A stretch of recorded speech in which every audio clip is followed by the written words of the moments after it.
Hello and welcome back to Monster Hunter Rise Sunbreak on PC, where today we've got a tiny Valstrax flying overhead. You probably can't see him, but he's up there. That's why we have this music playing. Also, I guess Title Update 3 dropped and there's new monsters to hunt, so we're going to do that. This is a dilly of a pickle. Oh, just the person I was looking for. We, need to talk. So get this, the Chevaliers got asked to hunt a doomy, gloomy Gormagala because the Royal Order is too busy to. Can you believe that? Don't they know we already have like a gazillion other things to take care of? Hello? What, I don't look busy? No, you're obviously suffering from some serious perception issues, buddy. I'd give you the rundown, but it's all super secret Chevalier stuff. But trust me, I'm up to my elbows here. So, I was wondering if possibly maybe we can entrust this itty-bitty whittle request to you? You'll do it? Wow, thank you! Oh, I almost forgot, the report! I wasn't really paying attention, but it said something about how this Gormagala is different from a normal one. Sounds sketch to me, but I'm sure you'll be fine.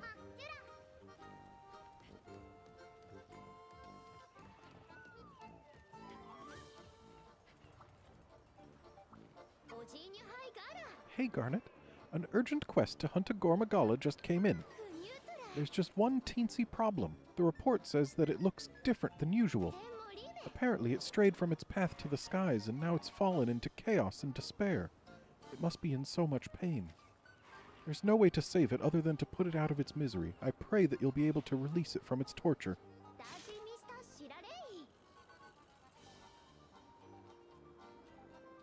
Hooray, we can actually use followers on stuff. Can I bring followers on this urgent quest?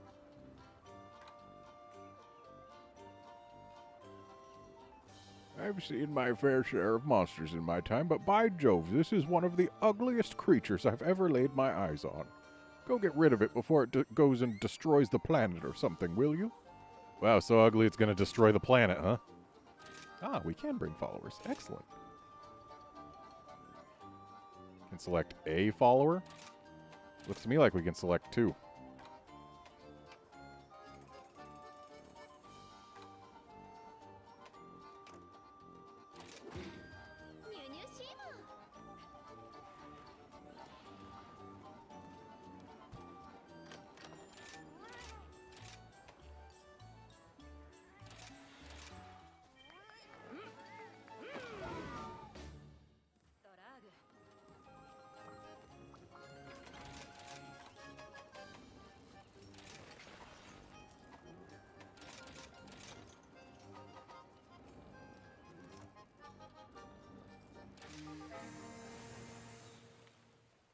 Chaotic Gormagala has traditionally been capturable. Oh, hang on. This Bishaten's gonna have a bad time, huh?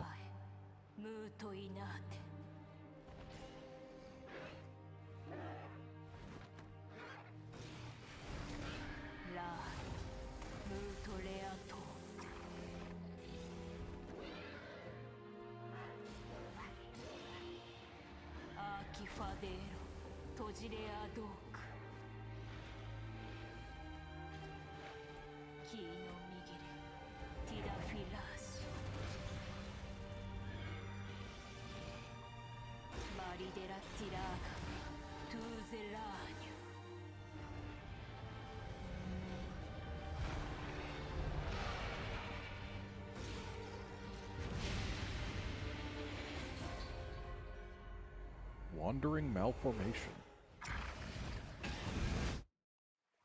Also, I just noticed that my frame rate counter is showing up in the preview here.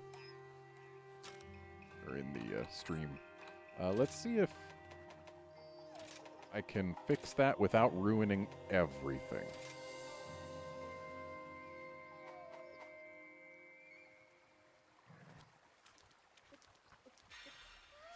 So I'm just going to sit here and wait for a moment to see whether or not everything was ruined.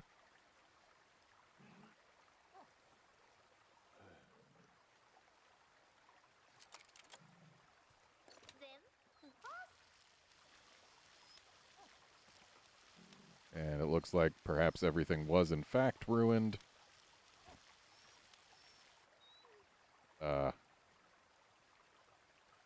Hang on, gotta pop over into OBS.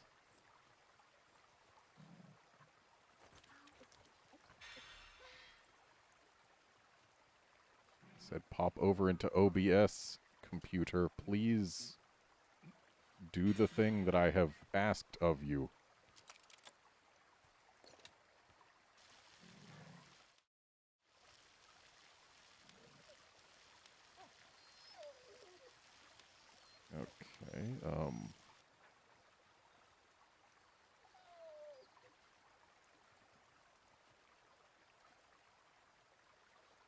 Okay, okay, it just doesn't want to capture the game in full screen mode. Cool.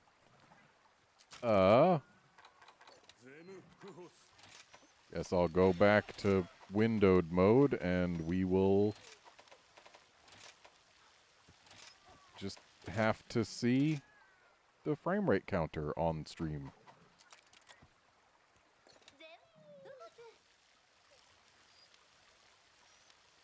Are you kidding me? It actually fixed itself right as I was going to change it. Of course, I can't see OBS at the same time as I'm changing settings, so, whatever.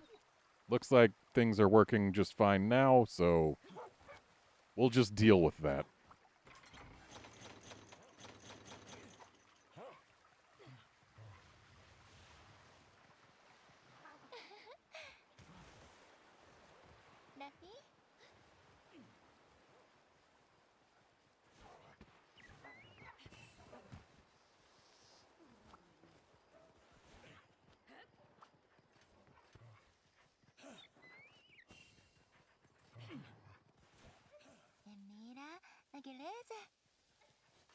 You know, why are you so much more talkative than Gallius? I mean, I guess that fits your character, but it's just weird that you've been getting all the talking and he has done none.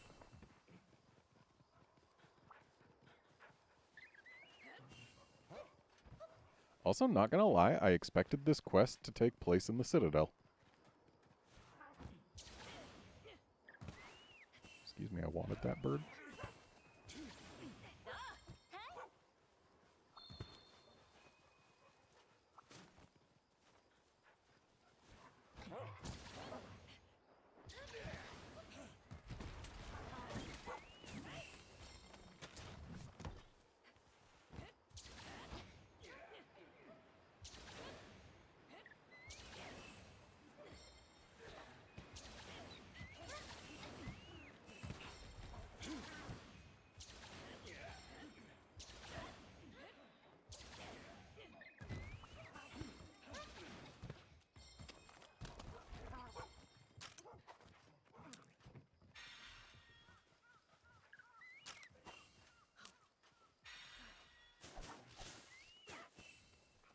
That antidoper might actually be handy.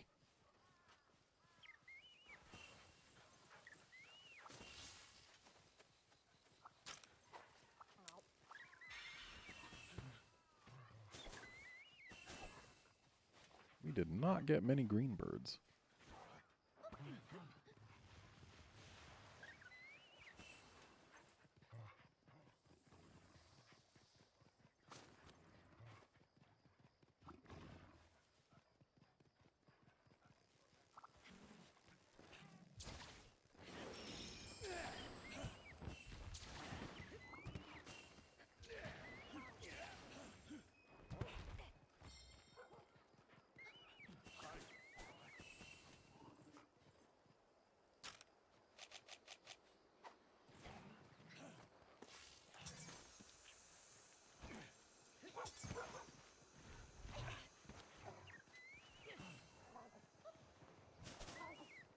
There we go. Oop. Mr. Magala came over here while I wasn't looking.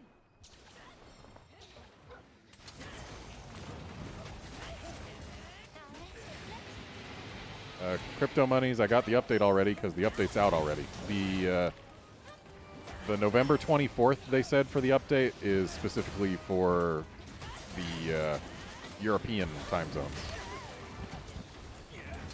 Yeah, the update went live approximately 3 hours ago. So it is out for everyone.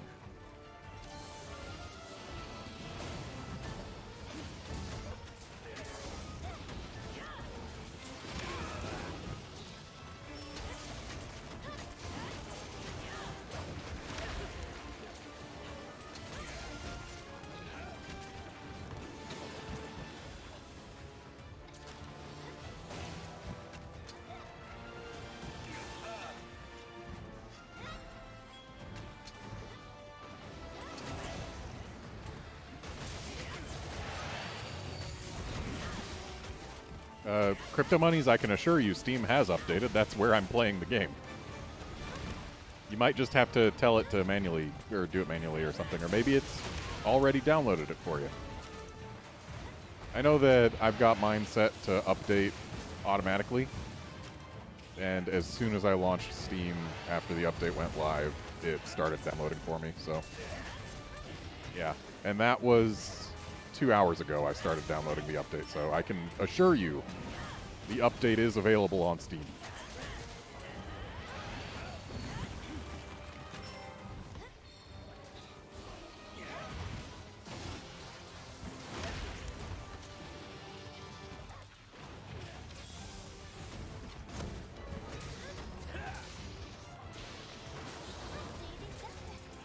Put his face in the toad.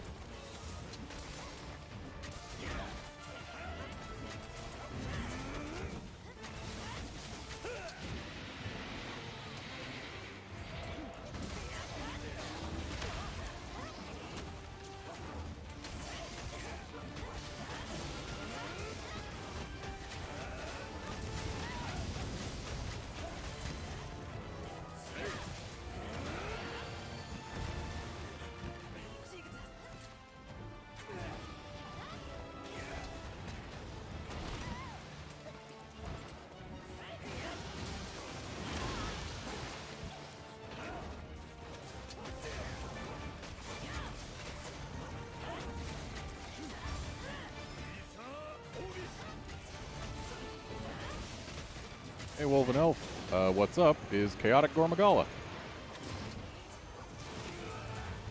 who currently has no icon in this quest because, whoops, my mod for putting monster weaknesses on icons doesn't have an icon for him yet, so, oops.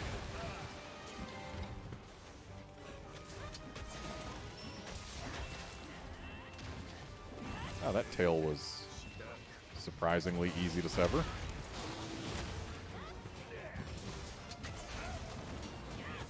Standard Gormagala's tail tended to take a lot more effort.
Sure is cool getting a scale from the tail.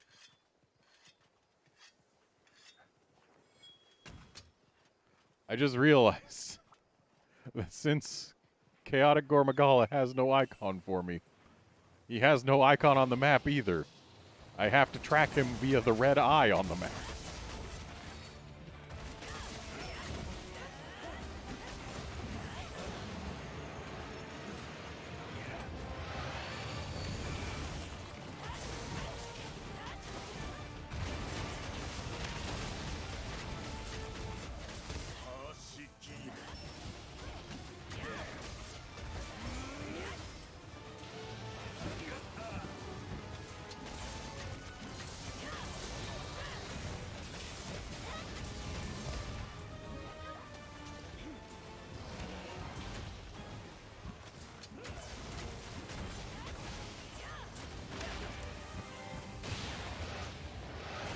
Nice explosion.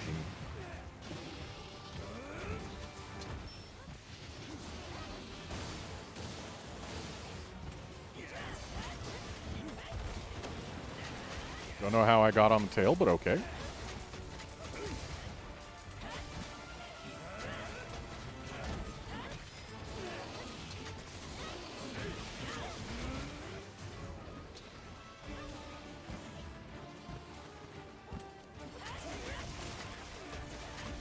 There goes the wing membrane.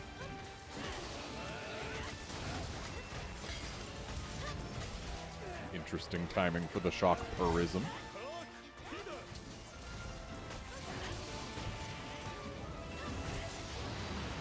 I see Chaotic Gore's Shag Hand still takes Purple Sharp to not bounce.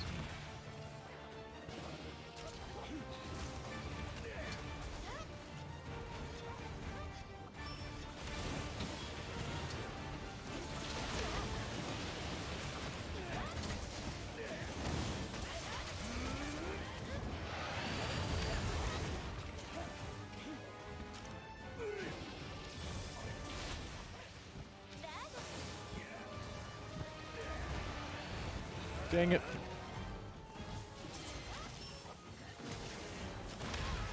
Wait, when did I get a second Blastoise?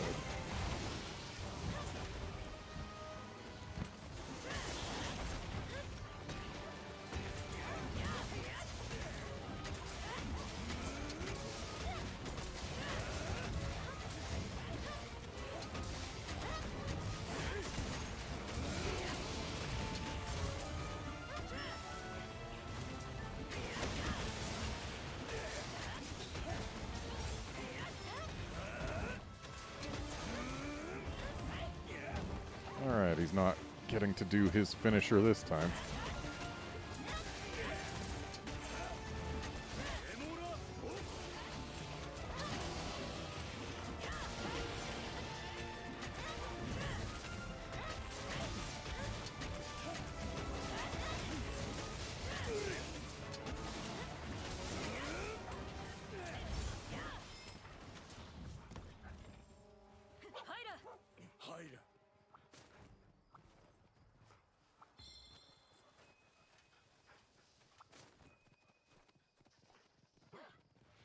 Well, thus far I've determined that he has Chaos Scales. Have yet to see any other drop.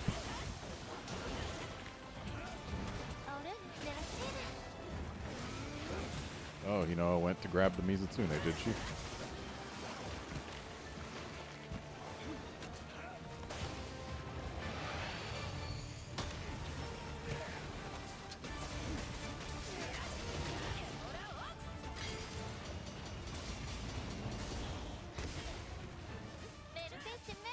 Wow, right for the capture already. I guess this isn't a Risen Elder Dragon or anything, so that can happen. It just feels early. I know we're not doing a lot of damage to the Shag Hand, but I want it broken.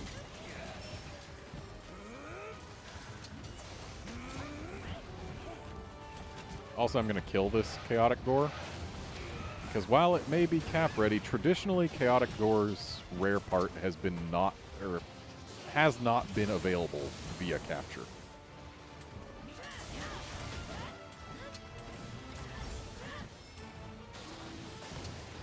Contrary scale or whatever it was.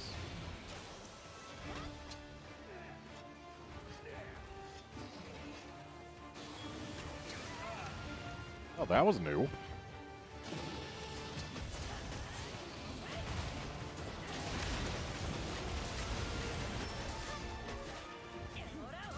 Okay, that was the Shag Hand broken. And that should have been the regular hand broken. Something broke. Don't know. Oh, his face. I guess we just didn't get the Gore hand. Oh well.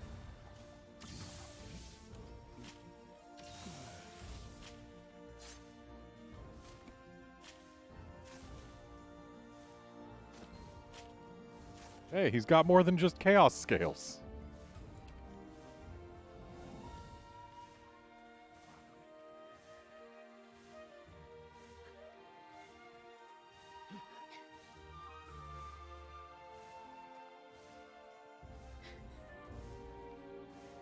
Kind of a shame this gargoyle corpse is here, preventing us from getting a real good look at his face.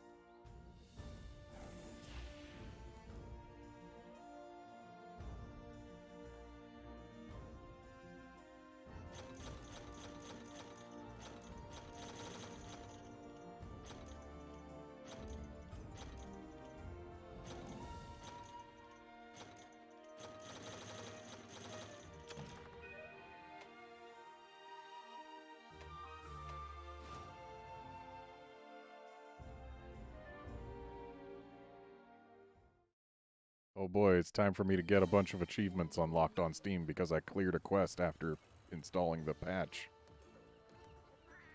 Or just one. One is fine too, I guess.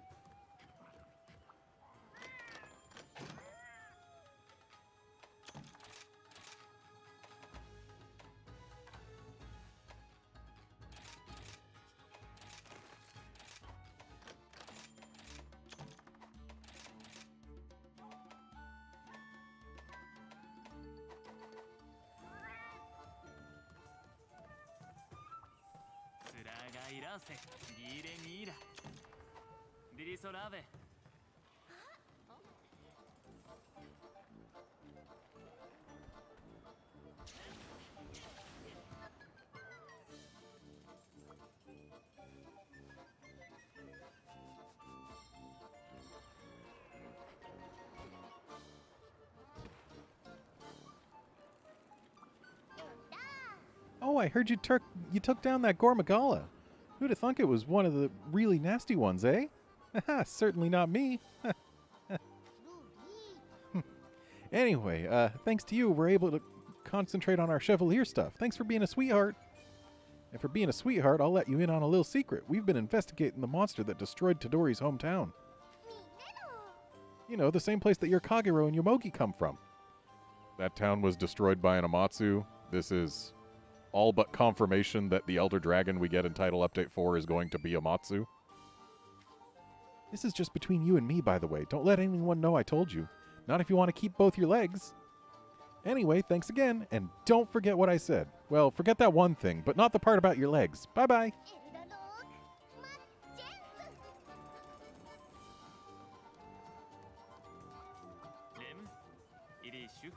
Ooh, new melding method. Let's see what it uses.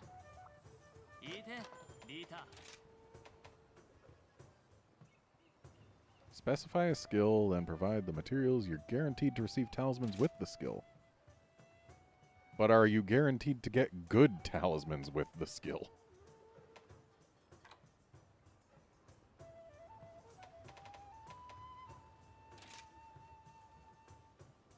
Is this like... Okay, it's not mantles only. We can also use tails. And many other things. He said we could only use certain materials, but apparently those materials are just... anything master rank?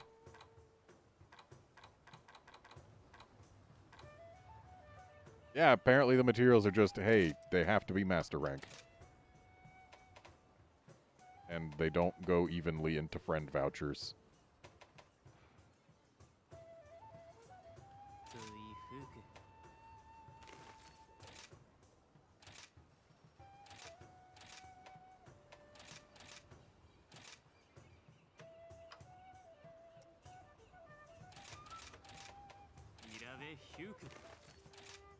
It's annoying, they don't go evenly into any of the things that you would want to use in multiples.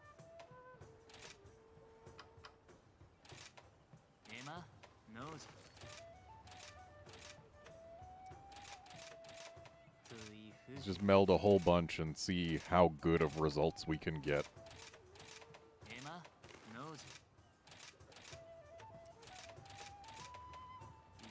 I know we're going a little over with the friend vouchers, but I've got plenty.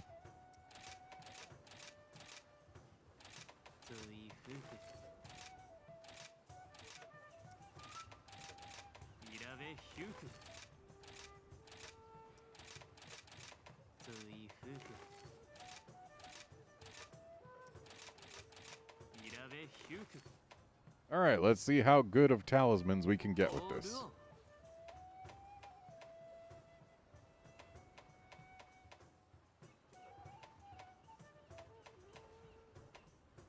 I mean, it's nice that we can specify a skill that we want. And it's also nice that we can get more than 1 point of that skill. And we can get other points as well. Like, if I didn't have an incredibly good talisman on me right now, this would actually be very enticing. Because this is 3 level 2 slots that are of critical importance to Switch Axe, as well as a level 3 slot and a level 1 slot. That's pretty good for a starter talisman. Only problem is it unlocks way too late, and I already have way better.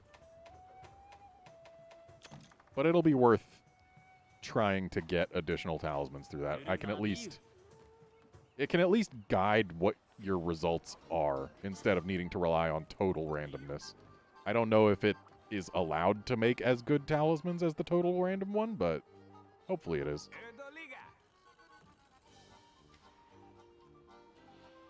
Okay, more items available for trade.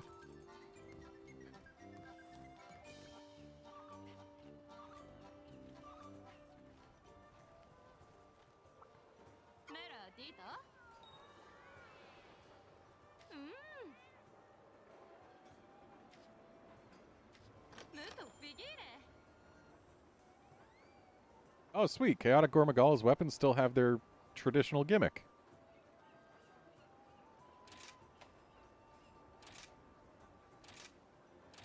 So let's take a look at the Switch Axe.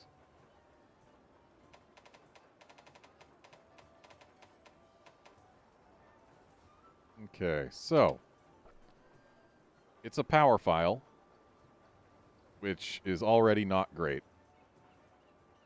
340 raw is pretty solid, but it's not enough more to outbalance the value that we would get from the element file here.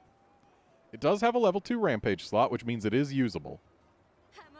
And a level 3 and a level 1 slot is also pretty good, but for a Dragon Switch Axe, its competition is the Calamitous Axe, which I'm using right now. And I can't really say that it's winning that competition. Yes, it gets... It's affinity thing, where it's got 15% affinity or negative 30% affinity. It's a 50-50 chance on any swing that it will use one or the other.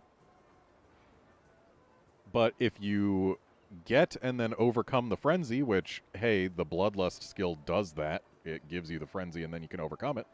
It turns the negative positive and then adds them both together. So at that point, you have a 45% affinity, which that's good, but on a Switch Axe, a lot of your damage just can't crit. So I don't think that's going to outpace the extra value that having an element file and 50% more dragon is going to bring. It's not a dead weapon, but it's not one that's going to make waves. And unlike Flaming Espionage, it's not one of those where I have to think and be like, maybe this one actually can be better in certain circumstances. No, the Chaotic Gormagala Switch Axe is just never going to be better. Which is a shame. It looks neat. It's got a unique gimmick. It's just the gimmick isn't going to make up for the stats themselves being too low to match what we already have.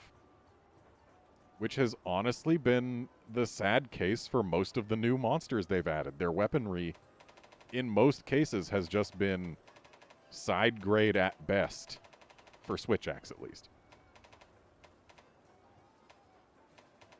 And there's some, like this, that are just straight up downgrades. Yes, it's got the comfiest purple sharp in the game, But stats-wise, it is a downgrade over any of the other Fire Switch Axes, basically. And, like, Silver Rathalos Switch Axe is... It's a side grade from Magmadron, so, like... Violet Mizutsune does not outpace Silver Rathalos when it came out later and is also a rare species. It's just... The weapons that they have added in the title updates, for the Switch Axes at least, have all just been disappointing. Except Flaming Espionage. That one's at least interesting.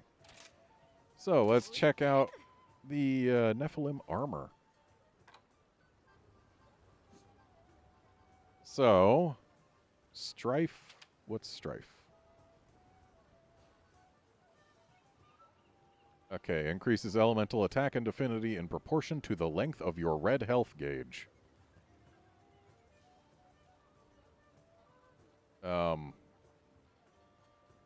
Interesting, I guess. How are we supposed to get the red health? Probably via one of these other skills. Depending on how much it increases for just a tiny smidgen of red, this could be incredible. But it really depends on how the scaling is for how much red health you need. So, crit I6, I mean, hey, it's fine. It's not great for Swax. Element Exploit is very good. Having 1 point of Element Exploit is... That's good to have. Especially because it's the most valuable point. Crit Boost 2, Meh for Switch Axe. Berserk. Switch to the blue swap scroll, and all vitality will change to red gauge and start decreasing. As long as you have red, you cannot faint. Interesting. Very interesting. So that's clearly meant to work with Strife because it turns your entire health gauge red, and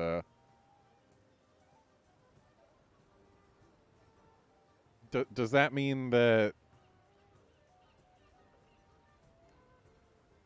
if this is doing what I think it's doing, that means that, like, you take a hit, you take a bunch of damage, but it leaves, let's just throw a random number out there, half of the damage as red health. If this is you can't faint as long as you have red health, that means that it's effectively the red health is green health. It's just decreasing. Which means you take a hit and everything that would have been green stays red because of this. And everything that would have been red is also red because it's red. Which means that effectively hits are going to do less damage based on whatever portion of health would have been left as red. So, like, if half the damage is left as red health, that means that you're taking, effectively, half damage as long as you have this skill.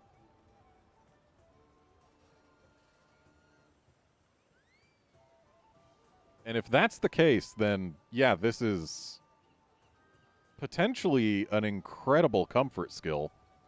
Also depends on how quickly the red decreases. Yeah, potentially an incredible comfort skill with potentially also very high damage when mixed with Strife. And Bloodlust, I mean, hey, that helps us with activating the special effect of the Chaotic Gore weapons. And is also just a really good skill. And mixed with Coalescence, it's even better. And Resentment, hey, look, more attack while you have red health. Hey, look, your health is red. So there's a lot of synergy here in this set. We've got Crit Eye and Crit Boost. Element Exploit is just nice to have a point of. Bloodlust and Coalescence work together very well. Berserk drives Resentment and Strife. This could potentially be very strong as a set. So it's got Strife 3, Crit Eye 6, Element Exploit 1, Crit Boost 2, Berserk 2, Bloodlust 2, Resentment 5, Coalescence 3. Let's look at the individual pieces here. So the hat, we've got a 4 and a 2 with Strife 1, Element Exploit 1, and Crit Eye 2. So Element Exploit with a 4 and a 2 is already pretty good. That's... Like, I'm using the Silver Soul chest for Element Exploit and a 431. I think mine... I have different... Yeah, I've got mine tweaked to be a 432 with good stuff. But... yeah, so...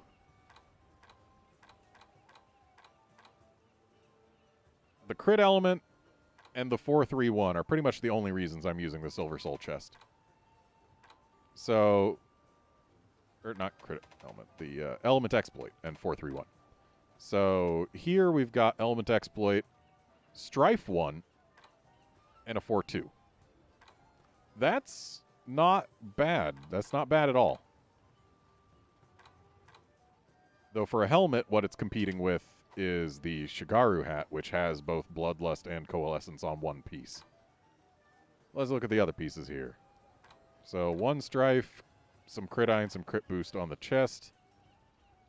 For a switch axe, at least, this is probably the dead piece, the piece that we do not equip.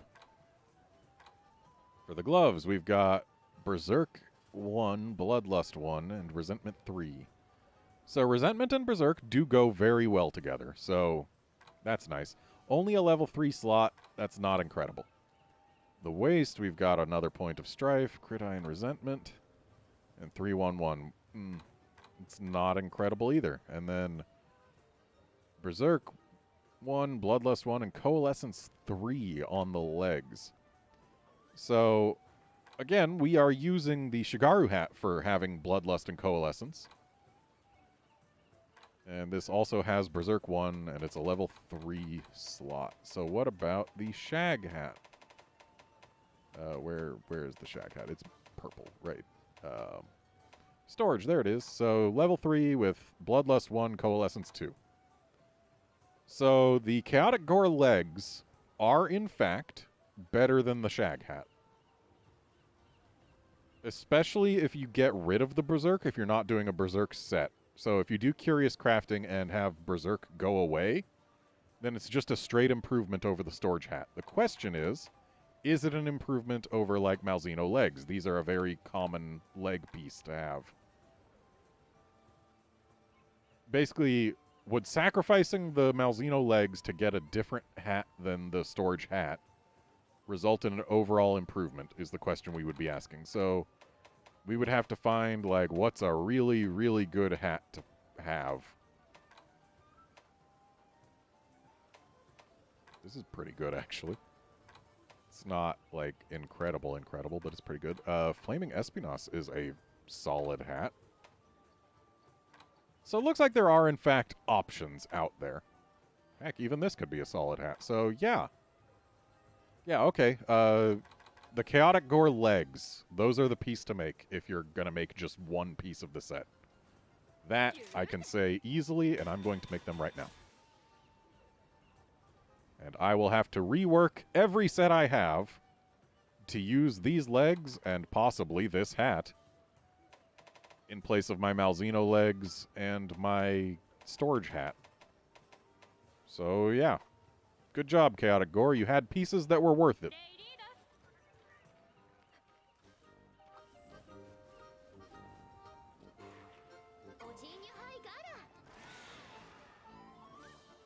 A new risen Elder Dragon has been discovered. Oh my! I hope you don't become toast. Chill out, Cheech. Surely the fierce can take the heat. They'll carry out their duty no matter what. Now do your duty. I've added it to the Master Rank 6 quest list. Be sure to have a look if you're feeling up to the task. And do be careful.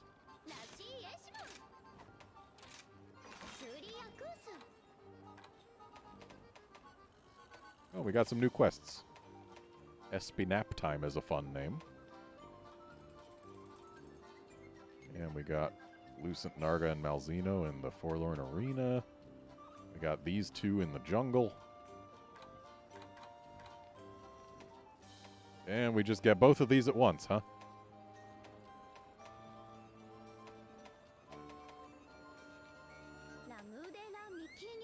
Well, let's do them in the order in which they would have unlocked.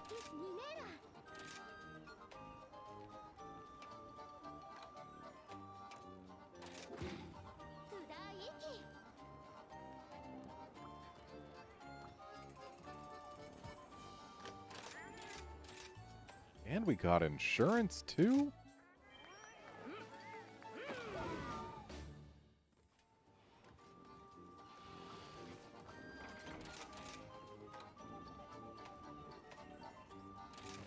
I'm going to pretend this is a regular Kushala and bring my lightning weapon.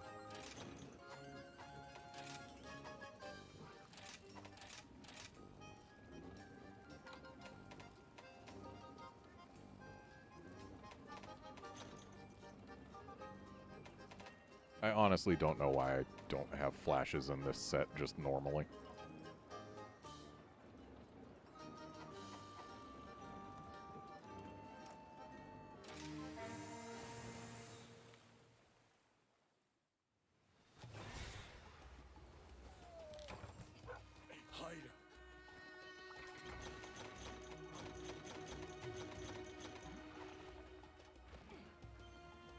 Got a monkey and an Espinas here. I wonder if they turf war with Risen Kushala. I know they turf war with regular Kushala.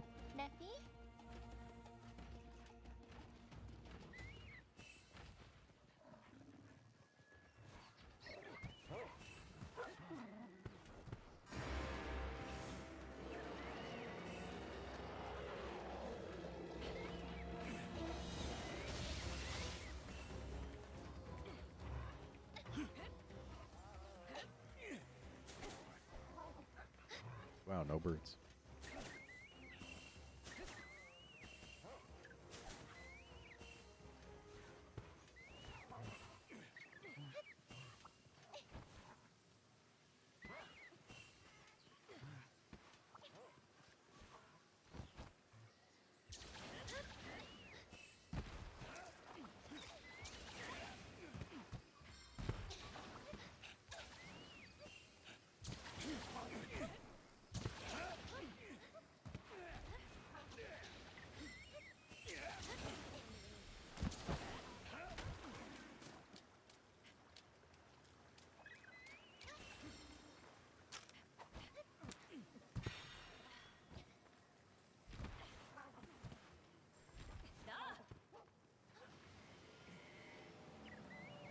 I hope the Kushala stays right where it is. Because then we will get to bonk it with rocks.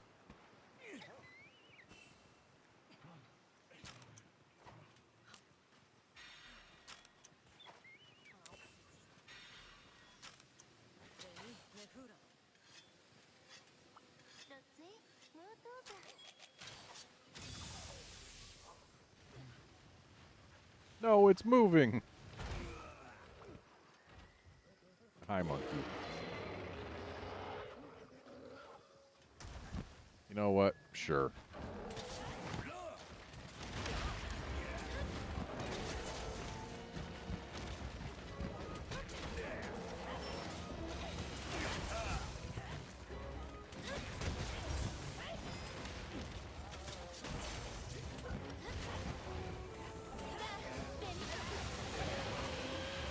I got.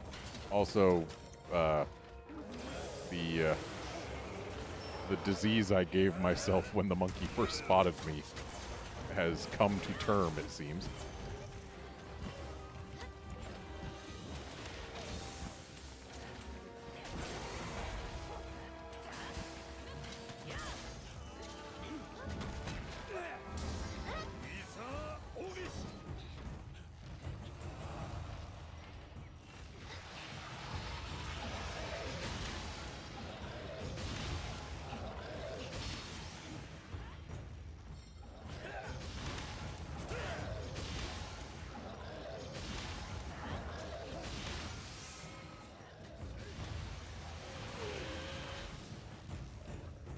Interesting how Risen Kushala is also got the purple accents going on that Risen Cammy did. Here, I thought Risen Cammy was like gray and purple because Cammy is always typically purple.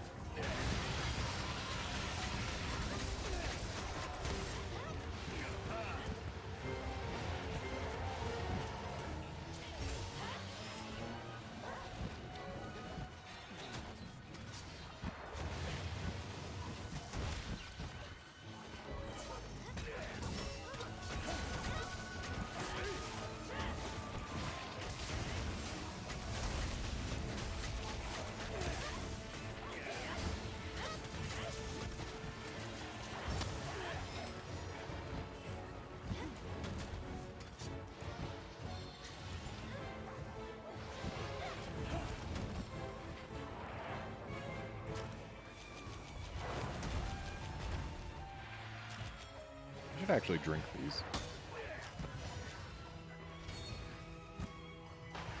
I probably also should have put my Elder Exploit deco in my axe instead of leaving it as the flying. Well, flying exploit probably still works on this guy, huh?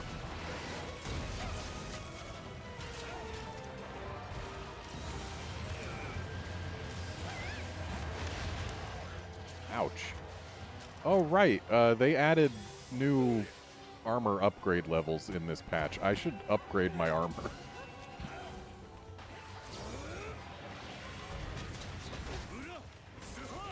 I'll try to remember to do that before Teo.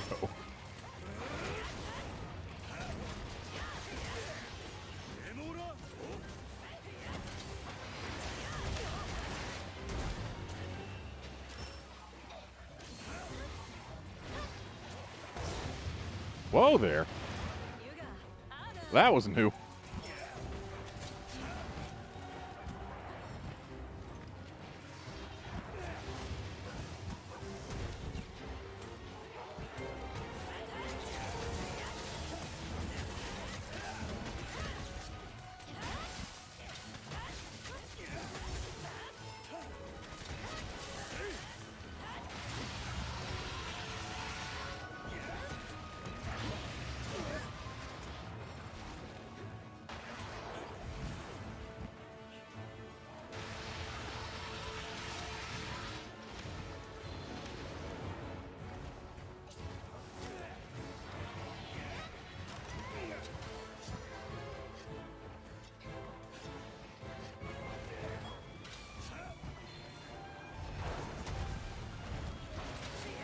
Oh, you don't just stick around after doing that, huh?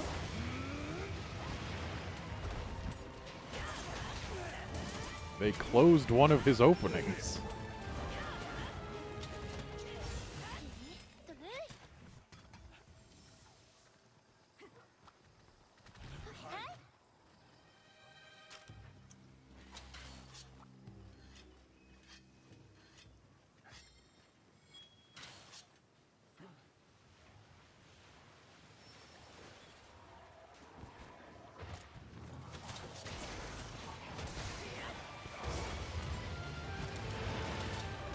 That is an intimidating move.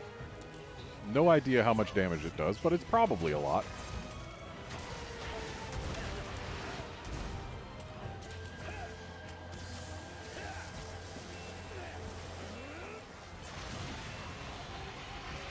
And now we're into actually Risen mode.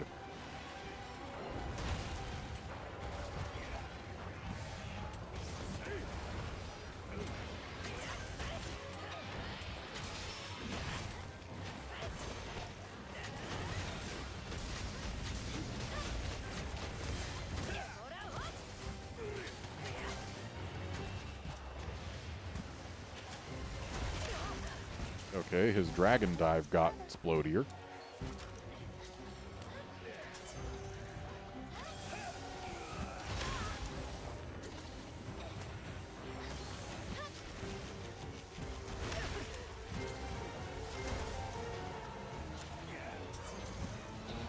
That's actually kind of annoying.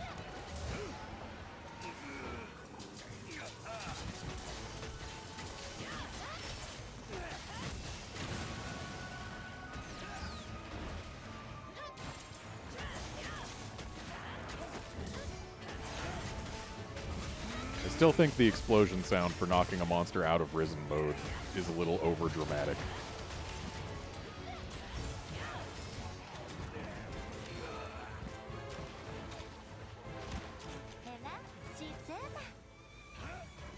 Her good idea is to go ride the Espinasse and thus deny us any potential turf war.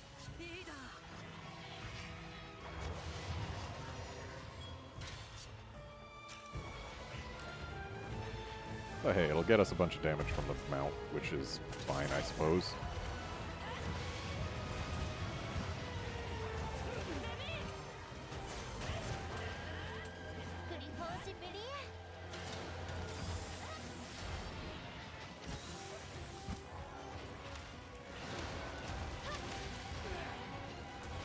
You know what, there's a yellow wire bug, or golden wire bug, in the area that you grabbed the Espinasse from. You couldn't be bothered to grab that before grabbing the Espionage?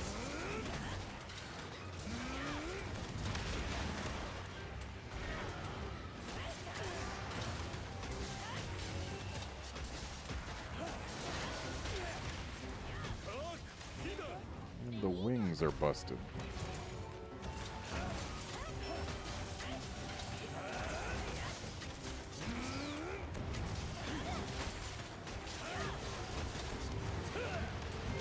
Since I assume this is like Risen Kami and the monster itself has entirely standard carves and rewards, except for the addition of the Risen gem in the quest rewards only. I am making no attempts to go for the tail until the horns break.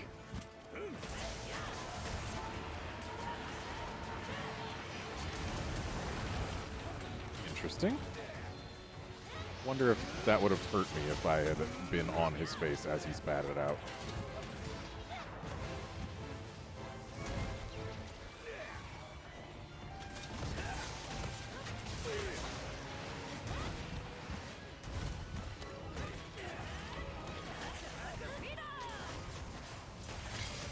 Hey, we got the horns.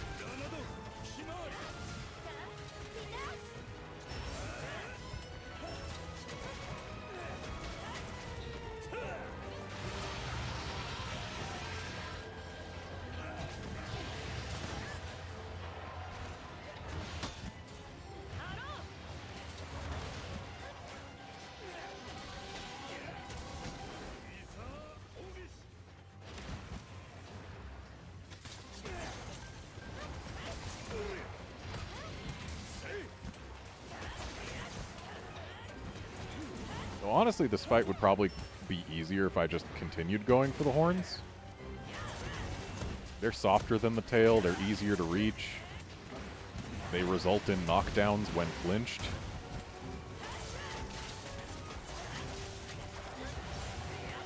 Going for the tail against a Kushala is just making the quest harder for the sake of one reward that, in this case, is not going to be anything I couldn't get from a standard Kushala.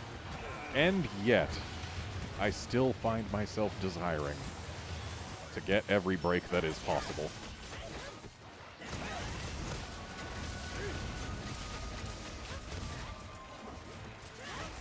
Oh, he's almost dead. Turns out, followers make Risen Elder Dragon quests easier. Who knew?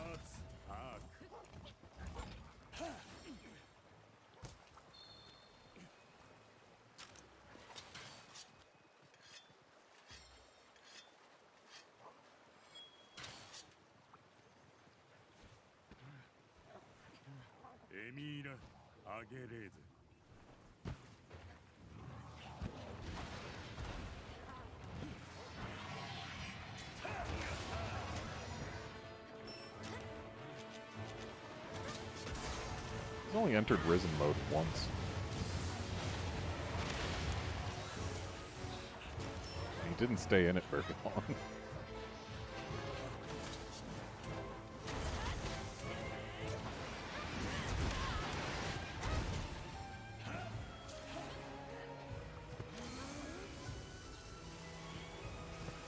Well, now he's in Risen mode again.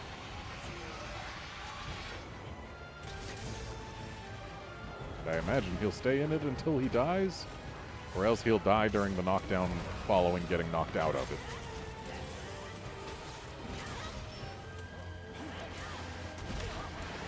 Ouch.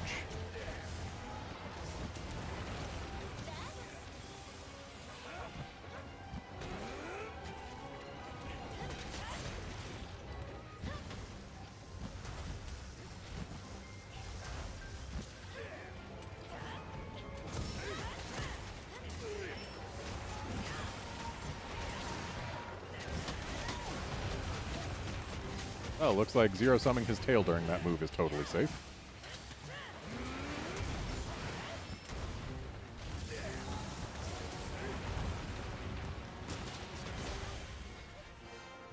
And he did, in fact, stay in Risen mode until he died that time. No tail cut, but oh well.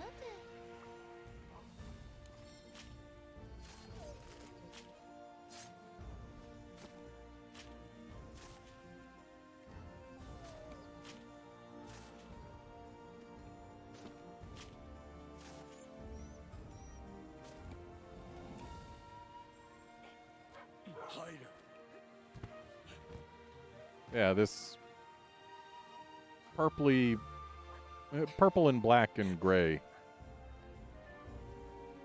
Feels like they just reused the coloration from Cammy, and the coloration made more sense on Cammy because it was closer to his natural. But now we just got a Kushala who is oddly purple. Is Teo gonna be oddly purple? That'll be weird.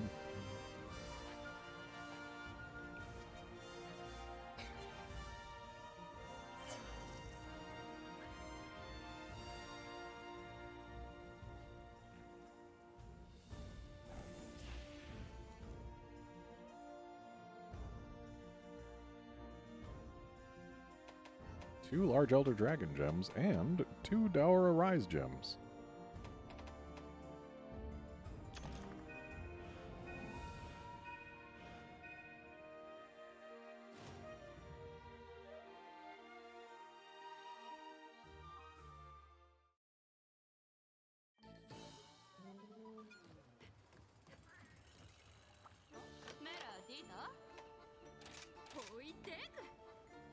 So, Risen Kushala armor. Windmantle 3, I believe that's new. Wirebug Whisperer 3 is good. Kushala Blessing 4 can be good. Attack Boost 4 is good. Razor Sharp is fine. Burst is good to have 1 point of. More points are fine. And Recovery Up is fine. So, Windmantle. Using Silkbind attacks boosts Wirebug gauge recovery. Landing continuous attacks increases the effect. Wears off when you sheath your weapon.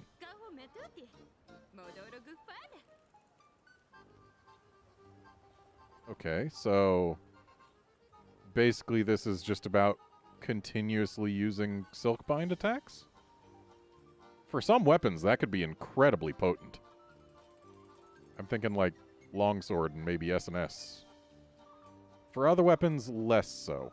But for a few weapons, this is potentially very, very good. And that's the only new thing we've got in here. Let's look at the piece by piece. We got a 3-2-1. That's fine slots-wise. Wirebug Whisperer 3 and Windmantle 1. I mean, Wirebug Whisperer 3 is arguably one of the best comfort skills in the game. And Windmantle could just add to that comfort for specific weapons. Could be fine. Got another 3-2-1 with Kushala Blessing 2, Attack Boost 2, Razor Sharp 2. That's actually pretty tempting if you're using a water or ice weapon. If you're using anything else, it's just okay. But if you're using one of those two, that's pretty good. Gloves are a 4-2 with Windmantle 1, Burst 2. Depending on what new level 4 decos they've added, this could end up beating out the Onmyo gloves. Depends. And the waist, we've got yet another Kushala Blessing 2, Attack Boost 2, with Recovery Up 3 as a comfort skill. And 3-1 for slots. That's not amazing. Yeah, I don't see the waist really making it here. And the legs, Windmantle 1, Burst 1. 2 level 4 slots, though.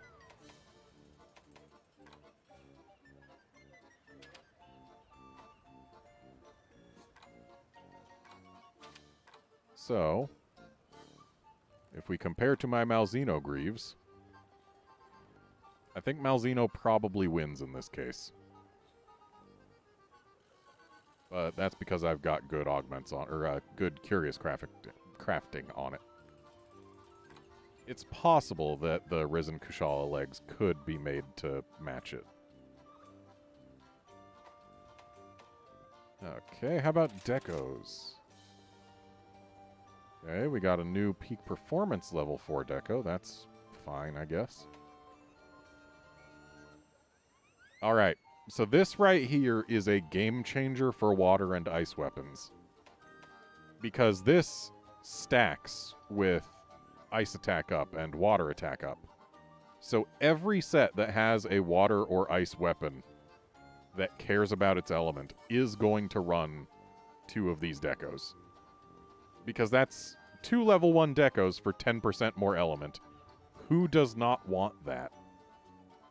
Nobody. That's who. I'm going to use my 2 Rise Gems to make these.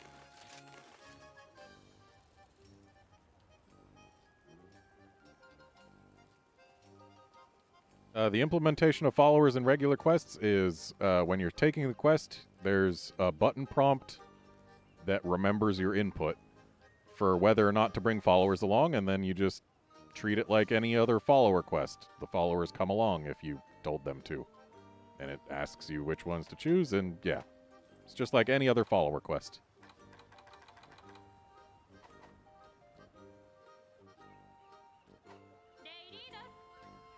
Right, I need to upgrade my armor.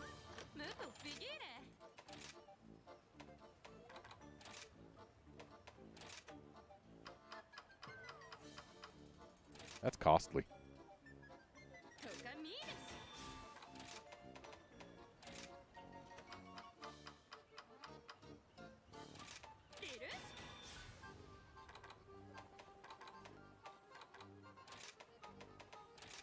But also, we're getting 16 more defense per piece. That's pretty large.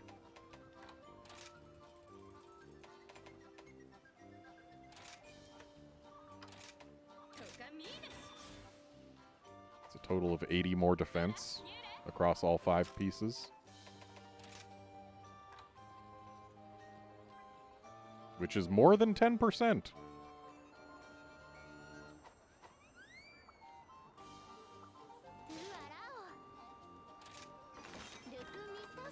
Okay, time for Risen Teo. So yeah, as you can see, we've got this button prompt to bring followers along or not. When it's checked, it makes the quest single player only. And then you choose which followers you want, and you go. But you can only bring followers that you have become good friends with, so I guess you have to have completed their something or other, I don't know.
We'll get a better look at Teo later.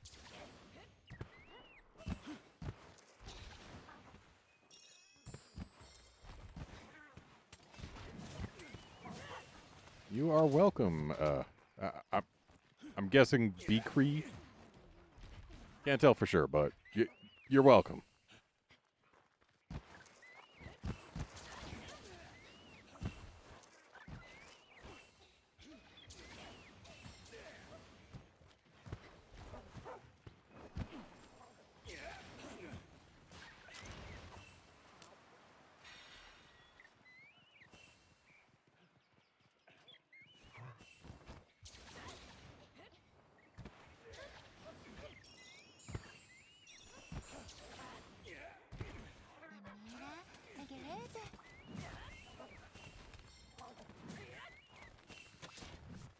Got way more green birds than we needed. Not quite enough yellow birds, but oh well.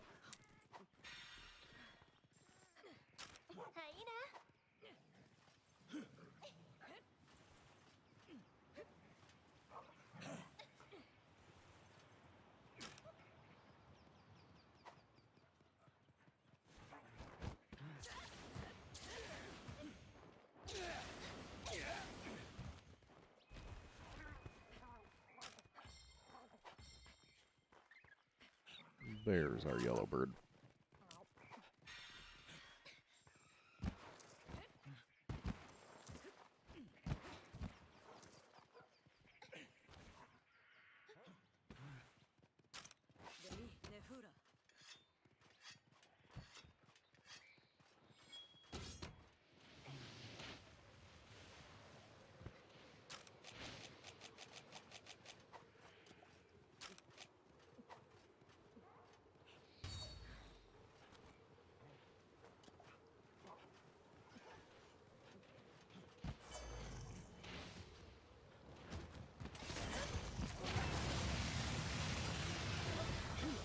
Alright, so Teo, I'm not seeing any additional purpliness, just gray. Gray and black.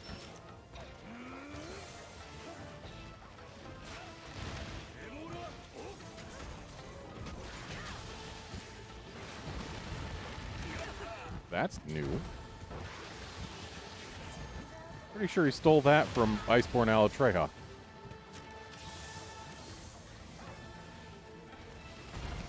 But hey, it makes sense for Teo and Alatreon to share things. After all, they used to share a roar.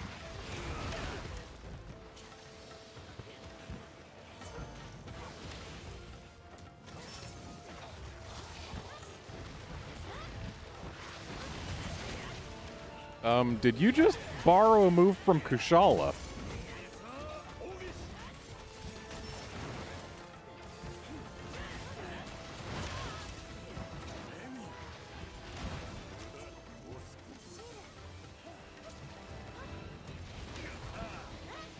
So Teo in this game traditionally has given me a bit of trouble, mainly because he's not fond of people zero-summing him, and he has ways of punishing them for trying.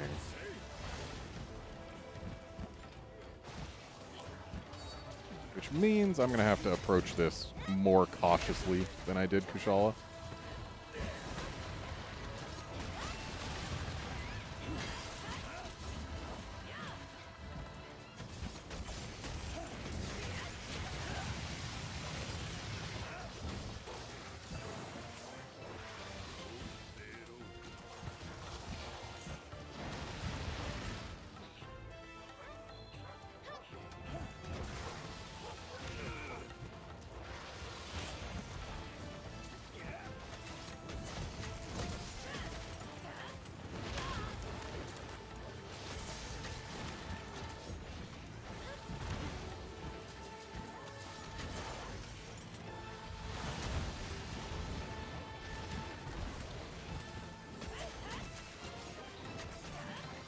And there's also the fact that master rank-wise, this guy unlocks later than Risen Kushala. Kushala being, I believe it was a level, or master rank 120 unlock, while Risen Teo here is a master rank 140 unlock. Both can be joined at master rank 10, but in order to post them, you must be of higher rank.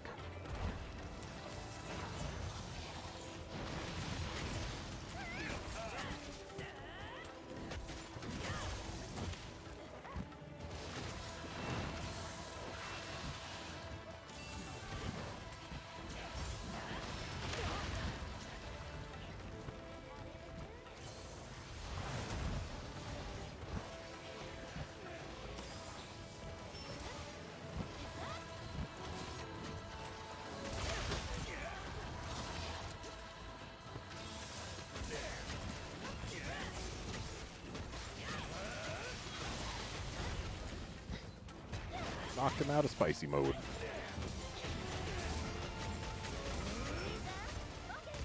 That's unfortunate. It seems my zero sum doesn't actually hit the tail.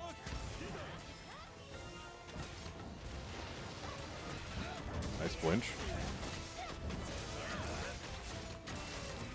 Haha. Somebody's not leaving just yet. Oh, hey. When he's not in spicy mode, he is in fact purpley. I guess all Risen Elder Dragons just get to be purpley.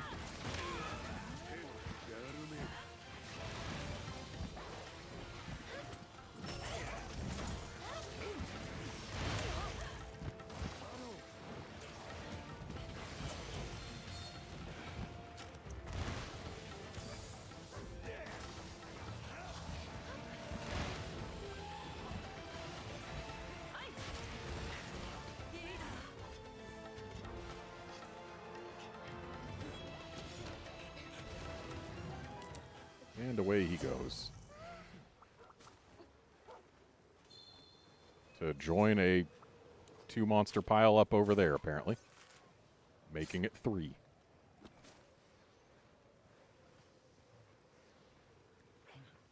Hopefully at least one of them sticks around so we can make use of this ruby wire bug.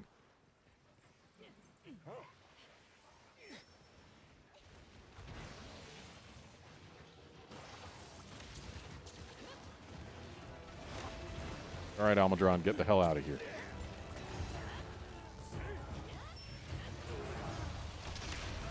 Oh, looks like one of the NPCs is going to have to take Almudron.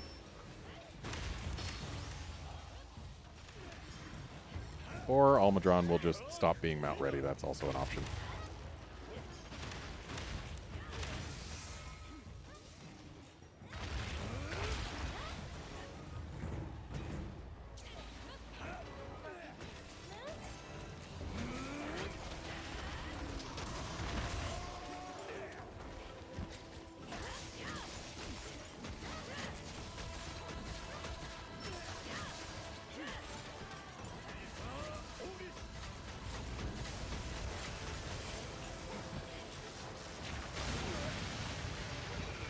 And now he's in Risen mode, and his main has gone golden.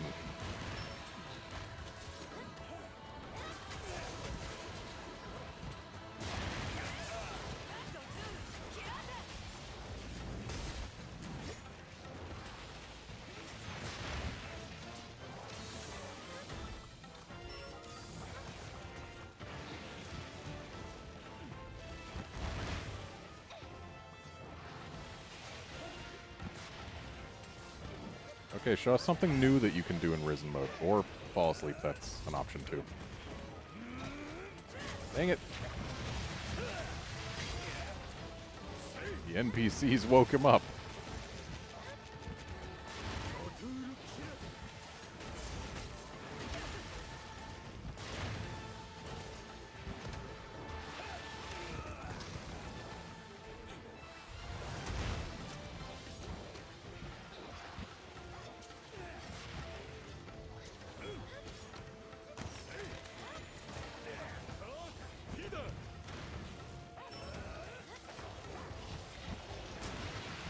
Nice.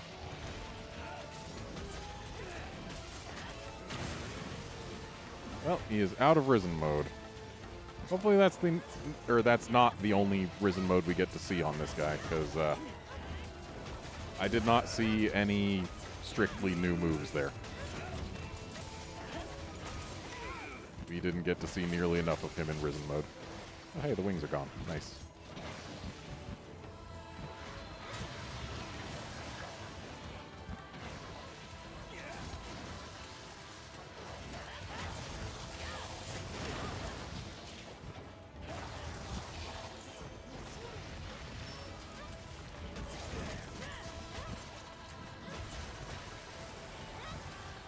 He's going back into Risen mode already. Okay. I got my wish, I suppose. Okay, we got the spin jump. That's fine. Chained into regular flamethrower fly. Chained into dive towards me. Chained into the vertical sweeping flamethrower that he stole from Kushal's Wind Breath. So we've seen him chain more things.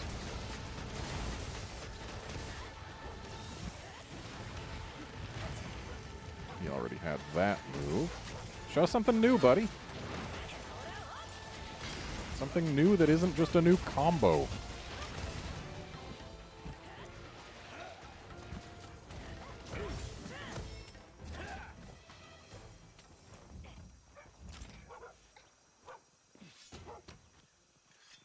Like, he better not require us to wait until he actually supernovas to see anything new from being in Risen mode.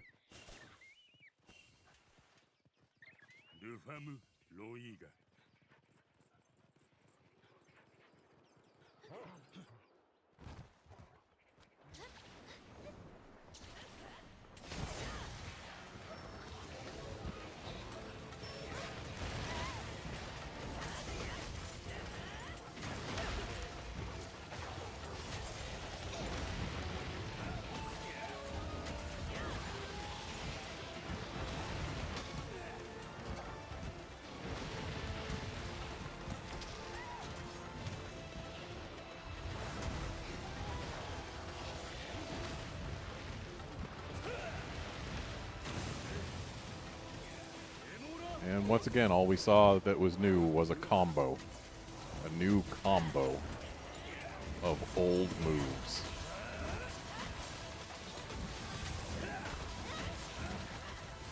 And there go the horns. That's all the breaks. A lot easier to accomplish on Teo than Kushala because his horns don't have ludicrous break tolerance.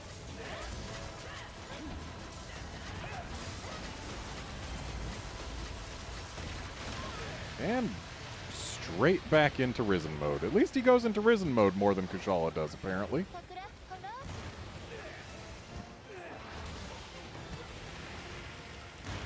Okay, this seems potentially new. Not terribly thrilling, but new.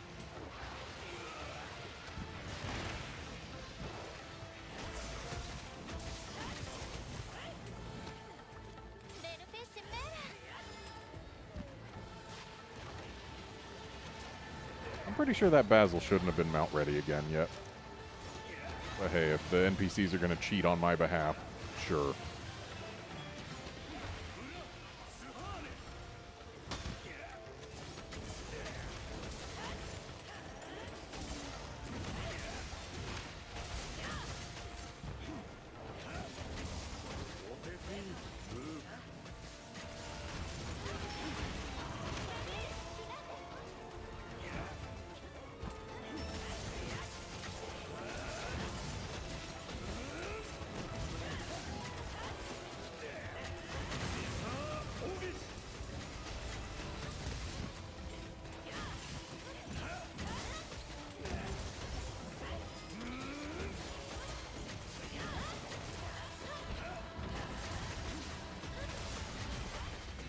And there we go.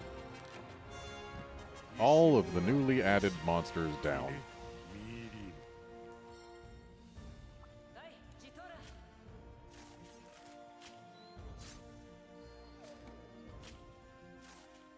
Well, they seem to be only adding one more Risen Elder in the next title update, at least.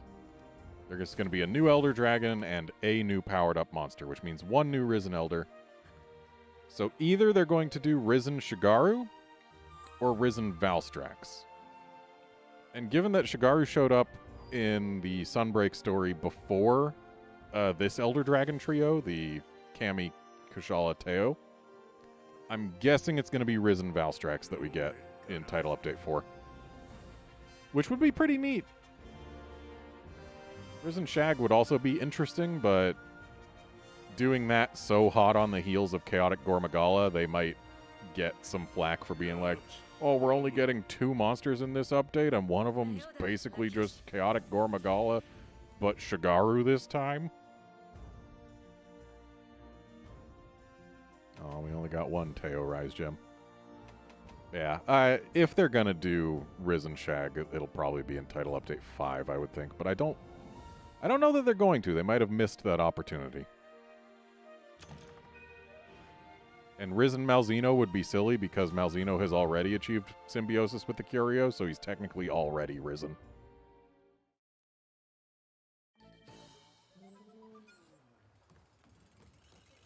Well, let's take a look at the Risen Teo gear.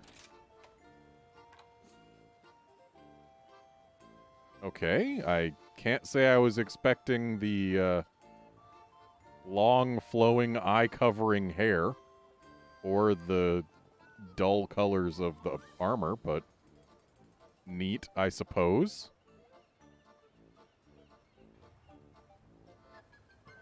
Alright, so Powder Mantle, that's new. Weak X and Crit Eye, so this is clearly not a Switch Axe set, but there are definitely weapons that will appreciate it. Teo Blessing 4, Master's Touch 3, okay, Master's Touch with all this crit works like a charm. Crit element, and a little bit of fire attack. So what's Powder Mantle? Continuous attacking a large monster will cause powder to form around you. The color and effects of the powder will change over time. Level 1, get sent flying when wreathed in red powder, and you'll receive explosive damage. Attack when in blue for an explosive finish. Level 2, reduced hit count. 3, further reduces hit count. So Is this effectively like, haha, you give yourself Blast Blight, but if you keep hitting enough, then the Blast Blight on you turns into a blast damage? Unless the explosive finish is of enormous potency, I don't see this being a very good skill. And Teo Blessing, hey, fire attack and blast buildup. I mean, hey, free fire attack for level 1 slots for getting 2 of these. Also, level 3 preventing Venom is very nice. I don't know that there's anything else in the game that prevents Venom other than Teo Blessing.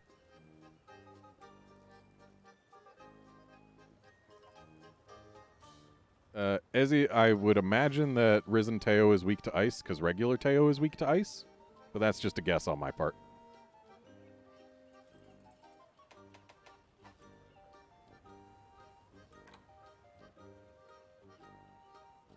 Oh, looks like it's actually water, judging by the armor. So water.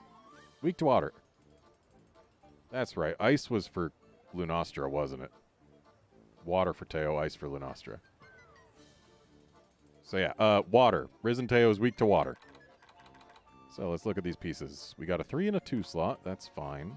Weak 1, or weak X1, crit I2, powder mantle 1. Not the most appealing hat.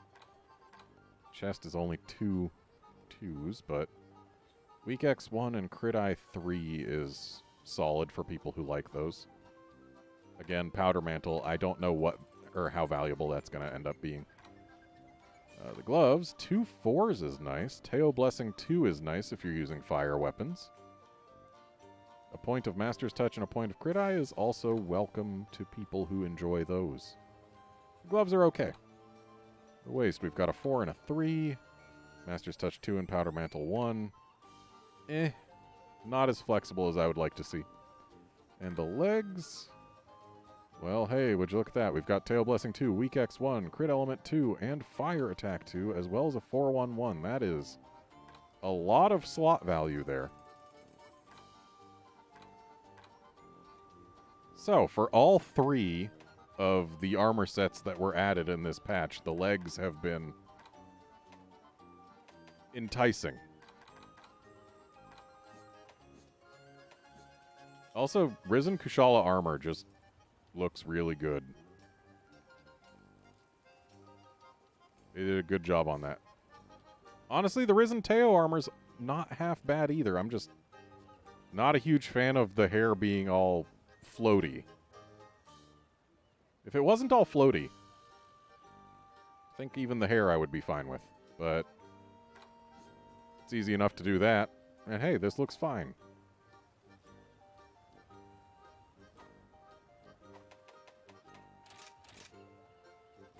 Okay, what else do we get? Just 2 more jewels from Teo Rise Gems. That's sad. We got 3 jewels from Kushala Rise Gems. Or did we? Maybe we only got the 2. Anyway, Latent Power is okay, I guess. It's not amazing. And then Teo Blessing. Yep. For fire weapons, this is just free damage. For level 1 slots, which we've all got level 1 slots to burn.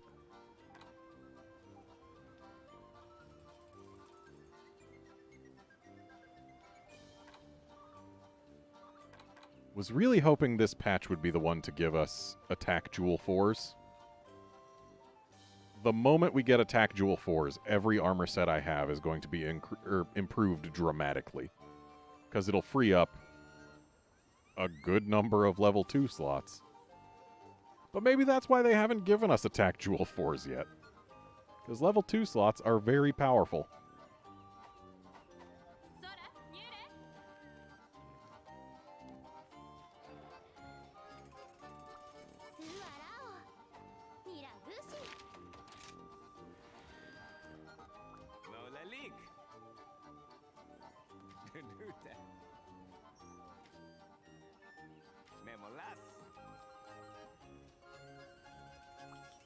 Alright, there are still more anomaly materials to get. Also, apparently royal amberescences are a thing now. Maybe they were before and I just never got any.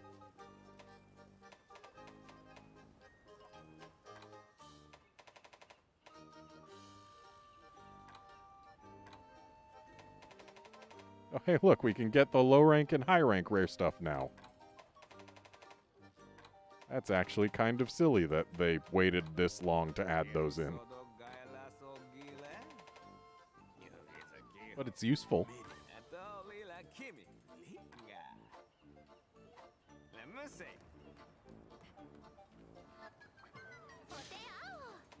And surely, yep, we do not have A7s unlocked from the start. We're going to have to level up our anomaly level. Probably to, like, a really high number.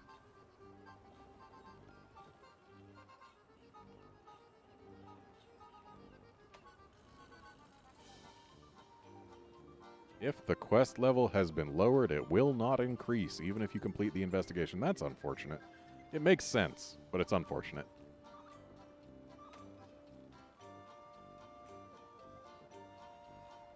So, let's see. One of my things I was curious about was whether or not we'd be able to lower a quest to the minimum level possible for that monster, or just the minimum level possible for,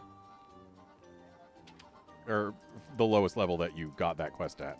And it seems the answer is, because the way they said it when they announced it, it sounded like they would be,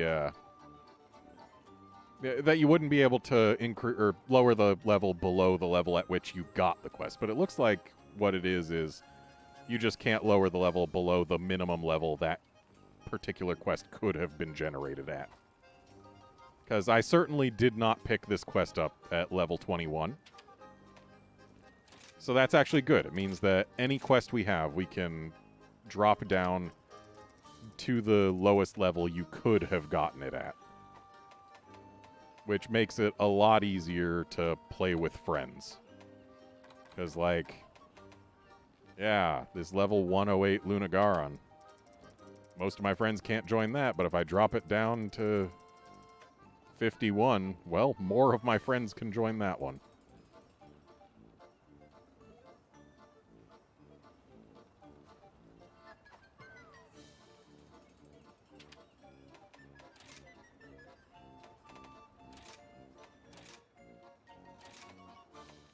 Well, these certainly couldn't go below 21.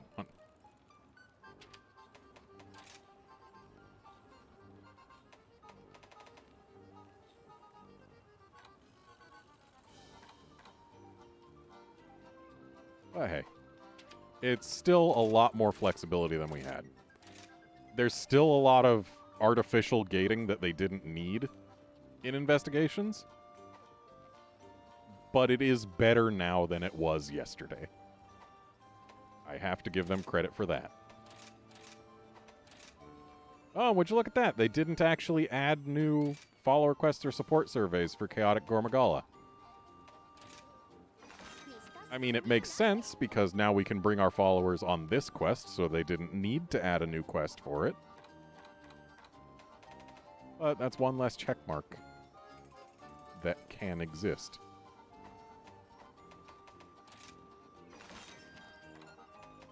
There's 2 events that I still need to do. But they'll have to wait. As will these 3 quests. Because, unfortunately, I don't have that much time tonight. I had time to do the 3 quests and check out the gear and stuff. While I do technically have time for more, I'm going to have to call this a short stream. So, thanks, folks, for dropping by to watch and chat and all of that. And I will see you for my next Monster Hunter Rise stream, probably on Thursday next week, when they have added in another event quest. See you then, friends.